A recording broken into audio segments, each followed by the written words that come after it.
Le problème n'est pas là. Francis Gosselin. Ça sonne comme une arnaque. J'ai-tu une bonne logique, moi, là? Mario Dumont. Dis pas que c'est pour faire plus d'argent. La rencontre. Gosselin. Dumont. Bonjour, Francis. Bonjour, Mario. Alors, des questionnements sur la réforme de la forêt qui est proposée. Oui, effectivement, le projet de loi qui a été déposé il y a quelques jours là, par la ministre Maïté Blanchette-Vézina qui souhaite à réformer le régime de gestion de la forêt au Québec ne fait pas que des heureux là, pour l'instant. Évidemment, il y a eu des consultations, mais plusieurs font valoir qu'ils n'ont pas été consultés, donc c'est assez normal. Et puis là, il y a, bon, évidemment, Richard Desjardins qui signe un texte là, aujourd'hui dans le Journal de Montréal qui dit, franchement, tout ceci, c'est du n'importe quoi. Et il réitère justement le volet absence de consultation. Là où le bas blesse, c'est que pour l'instant, le projet de loi est pas très spécifique, mais on semble comprendre, selon les gens qui sont plus proches du dossier, qu'on voudrait réserver à peu près un tiers là, du territoire pour l'exploitation forestière et ce serait exclusivement pour cette fin-là, ce qui priverait ou qui interdirait qu'à l'intérieur de ces zones-là, on puisse entreprendre des actions de conservation. Et donc là, évidemment, ceux qui veulent conserver le territoire disent, ben là, on peut pas être aussi rigide dans notre approche. Il y a aussi tout un volet là, sur les chemins forestiers là, qu'on a rebaptisé pour les fins du projet de loi des chemins multi-usages, où on voudrait, je pense, mettre plus de parties prenantes à contribution là, actuellement. Donc tout ça, évidemment, Mario, c'est... Ouais, puis t'as les pourvoiries qui sont dans le dossier aussi, parce qu'il y a certaines de ces terres-là qui sont des terres où il y a de la chasse et de la pêche qui se retrouveraient tassées. Mais, tu sais, bon, sur Richard Desjardins, évidemment, là, c'est une guerre depuis des décennies là, contre les formes d'exploitation forestière. Mais, on a eu des aires protégées. Le Québec s'était donné tout des objectifs en termes d'aires protégées. Mais là, ça, on a gelé ces territoires-là. Quand tu as une aire protégée, il n'y a plus aucune exploitation minière, forestière, plus rien. On n'a jamais protégé de territoire pour l'exploitation forestière. Là. C'est-à-dire que là, on a toujours coupé là-dedans. Mais là, à l'inverse, je comprends, est-ce qu'il y a des endroits où la cohabitation est possible? Je pense aux pourvoiries. C'est sûr que des pourvoiries qui se font enlever des territoires, puis je comprends que là, eux, ils hurlent. Les chemins forestiers, ça aussi, c'est un vieux dossier parce que les compagnies forestières payent des chemins. Ensuite, ben là, les gens les utilisent pour aller pêcher, pour aller à la pourvoirie. Tu comprends? Tout le monde s'en sert sans avoir payé. Bon, dans le plan Nord, Jean Charest disait, ben c'est extraordinaire. Là, l'exploitation des ressources fait qu'on développe des chemins, puis ces chemins-là, ça. Puis là, finalement, pour la cerise sur le Sunday, c'est que les loups prennent les chemins, puis vont vont attaquer les caribous. Fait que les chemins sont responsables de la disparition des caribous.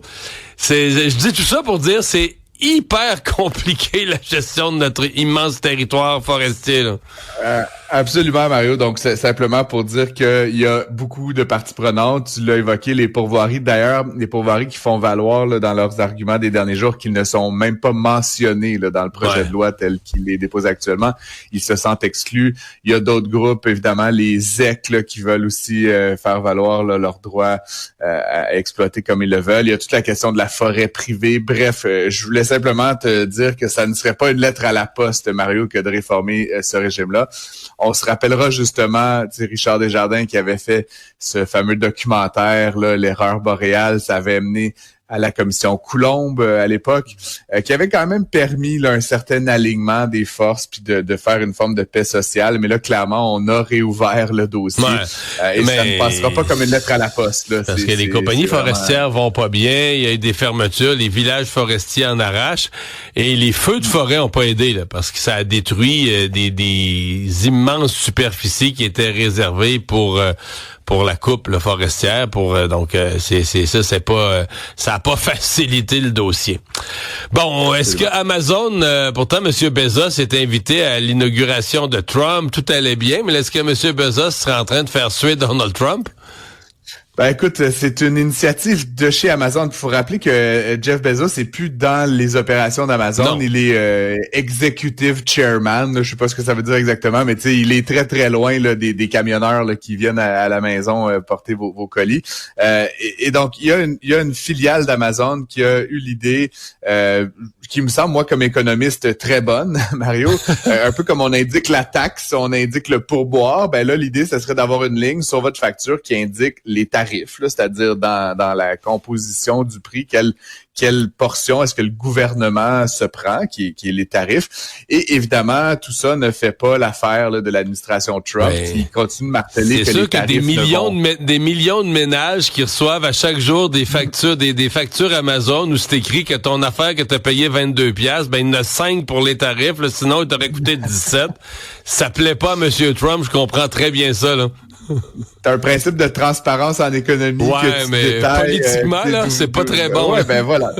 Et puis M. Trump, évidemment, qui de manière, c'est un mensonge éhonté, là, ne cesse de marteler que les tarifs ne vont pas faire augmenter les prix. C'est évident que les prix vont augmenter dans certains cas très fortement. Donc, c'est important que les consommateurs, les électeurs soient conscients de ça. Bref, il y a eu une prise de bec hier, mais de sa façon toujours un peu complètement déjantée, Caroline Leavitt ne s'est pas satisfait là, de dire que c'était un acte hostile et politique là, que prenait l'entreprise de Jeff Bezos. Elle a sorti une petite feuille là qu'elle avait quand même imprimé là, sur sa petite photocopieuse dans son bureau, où elle montrait qu'en fait, Jeff Bezos serait à la solde d'un organisme de propagande chinois. Là. On ne sait pas du tout d'où elle sort ça, mais il y aurait eu une entente en 2021. Là, c'est du pur délire.